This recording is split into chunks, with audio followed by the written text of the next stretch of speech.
Hello and welcome back.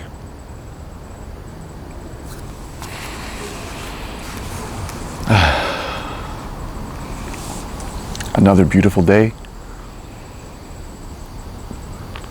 I got the scent of some spices in my nose. I feel like sneezing. I was just making some food to bring with me to work.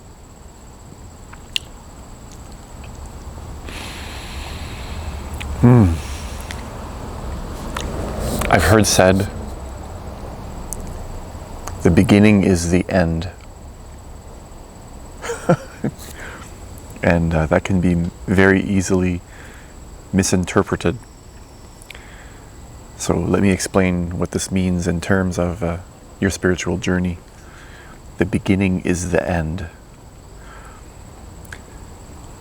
I've had this realization early on when I started to explore different mindsets, and I used to spend a lot of time trying to create a way of being. I used to spend a lot of time. How can I say this? I'm trying to find the right words here. Kind of planning your spiritual journey in the way of progress, thinking of it as a progress from here to here. But in reality, the spiritual journey is, there's no distance between the goal and where you are now. And what I mean by that is everything that you do inside yourself becomes a new habit that you will create, that you may need to fight with later on. I say need to, that you may fight with later on, okay? Or that habit might be the right habit from the beginning. So, in spirituality, when they say that you're already enlightened and all this stuff, they're right. And what they mean is that you really don't need to do anything, because a lot of the things that you start to do now will create new habits that eventually you'll just need to unravel. So there is no actual trying. So let me get to the point here. The beginning is the end, because in the beginning you want to have the state of mind that you will achieve in the end. There's no beginning state of mind and then you got a different one and a different one, and then there's no steps. There's no progression till the end. Instead, you adopt the very mindset and way of thinking, if you will, right at the very beginning that you will have at the end. So that the beginning becomes the end. The end goal is already there at the beginning.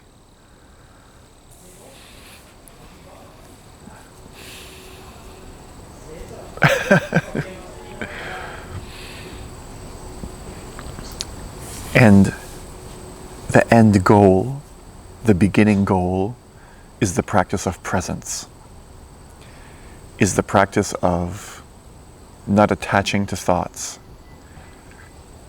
and not projecting thoughts into the future. It's simply the practice of living in the present moment.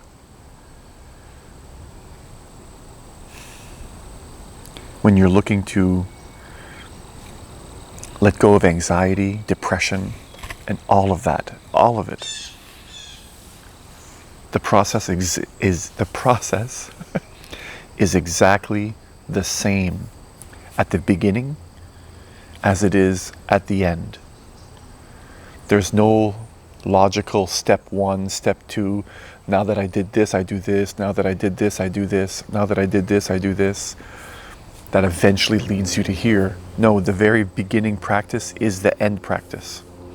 And it's living in the moment, in the present. Finding a narrow gap between thoughts and resting your awareness in that gap. And when you do this, a strange sense of progress does seem to happen, because in this 3D world, everything is change. Everything goes through a sort of process. On your inside, there's no time inside of you, who you really are. But on the outside, things change. There's old habits and old patterns that will fall away as you tune yourself to that end from the beginning. So the process is that of dropping old programs, not creating new ones. And this is where a lot of people get confused and go wrong, astray, when they go on the spiritual journey. Let's say you've had a spiritual awakening, and a lot of people are going through that right now. At the very early stages of your spiritual awakening, you might not know what to do, where to go, how to go about. Even though you have this heightened sense to recognize the truth might not be readily available for you in the very moment. You might need to drop certain aspects of yourself, and then you'll be able to more clearly recognize the truth. So a lot of people go wrong in attaching to some of the old patterns that they think is right. So eating well, healing the physical body, and what they'll do is they'll lose themselves 100% in those endeavors. They'll start to, okay, what else can I do to heal? Okay, now that I did that, I'm going to do this. Now that I did that, I'm going to do this. And please don't get me wrong, there's nothing wrong with that. That as well is part of the process. But there's two ways to go about it. If you're adding things, now that I did this, I'm going to do this, and now that I did this, I'm going to do that, in that sort of way, then you're using your ego, which eventually needs to be dropped anyways. So you're building a habit of strengthening and using the ego, which eventually you'll need to let go. But when I say the end is the beginning, if you drop the ego from the beginning, then naturally the being that you are is going to drop your old habits. And when you drop the old habits, the body naturally will align itself without your effort to what the universe is tuned to. If you look at animals in nature, if you look at plants, if you look at all of nature as a whole, it just runs perfectly. It's a well-oiled machine. It doesn't need any assistance from a human mind. If humans weren't on Earth, the Earth would return to perfect health. All the damage that the humans have done to the planet would reverse, and the planet would heal itself. And if you, as I said, there's no mind to do this. There's no ego, there's no thought process as to, okay, now that the trees are healed, now I'm going to do this or make the soil. You see, there's no mind involved. It simply happens. And when you can drop the mind from the very beginning, there's no need to try to heal yourself. You naturally will notice that you start to do it already without any of your effort. So this is what I mean when I say the beginning is the end. Now there's a path of yoga and there's the path of Zen. In the path of yoga, they use the mind and they work towards the end in this way. But what happens is the mind becomes very, very subtle, and the mind becomes very, very attractive. It becomes something that's difficult to drop at the very end because it has brought you from here to here. How can you drop the very thing that gave you exactly what you wanted in your life? It becomes a process that you need to do eventually, and you'll eventually have to go through the exact same process here that you could have done here.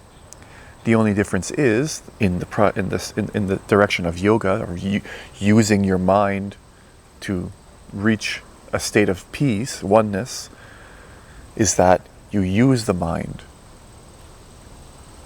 and there's effort. a lot of discipline, external discipline, where when you drop the mind, when you take the Zen approach and you drop the mind from the beginning, the body aligns itself automatically. I had a vision, I made a video earlier on, I'll make sure to link it somewhere over here, about the whole process and the whole process of what being a human is, and that ultimately even the illusion of the ego is an illusion. The ego is not real to begin with. There is nothing to drop. And in my vision, I saw that the human body, even your thoughts and everything that you think you do, you don't actually do. Every unique individual, whether they do something that is considered bad or good, is doing exactly what they need to do and are doing the only thing they could have done within that very moment. Everything is extremely just spontaneous, in the sense that when you pour water on soil, if there's seeds there, they'll sprout, with the right amount of water. And some seeds will sprout, some seeds won't. But there's no mind, you don't have to think of it, it just happens.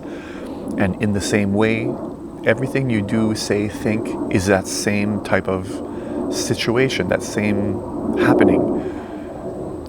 Situations happen around you, certain people are there around you, there's certain opportunities around you, and the way you interact is simply a spontaneous action based on all of everything in your immediate surrounding and all of the universal energy.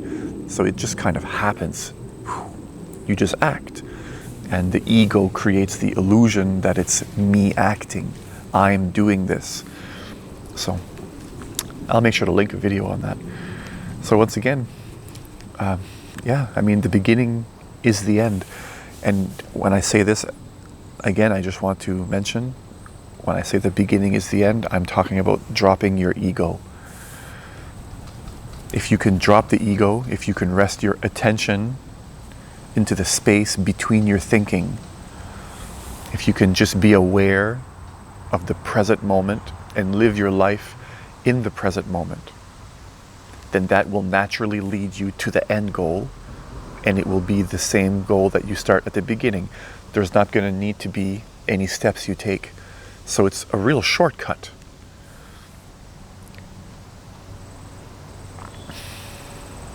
So it's up to you. If you want to struggle your whole life,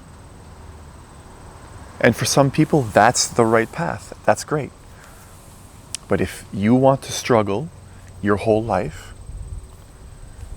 through disciplining yourself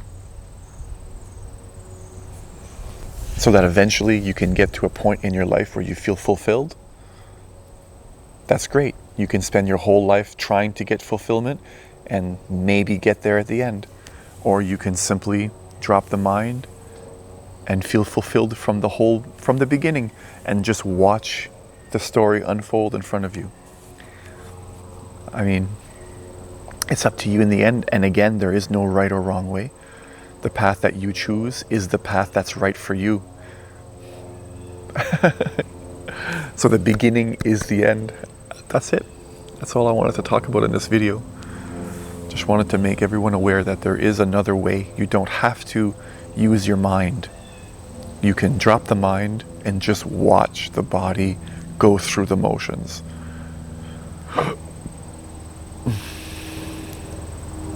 Just rest. Rest in peace.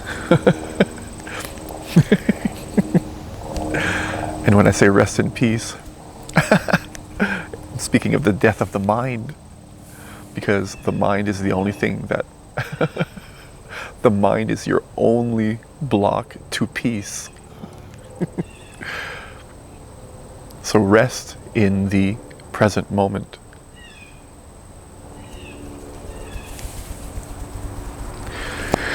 Wherever you are around the world, whatever time it is that you're watching this video, thank you. Thank you. Thank you. I appreciate you. Peace.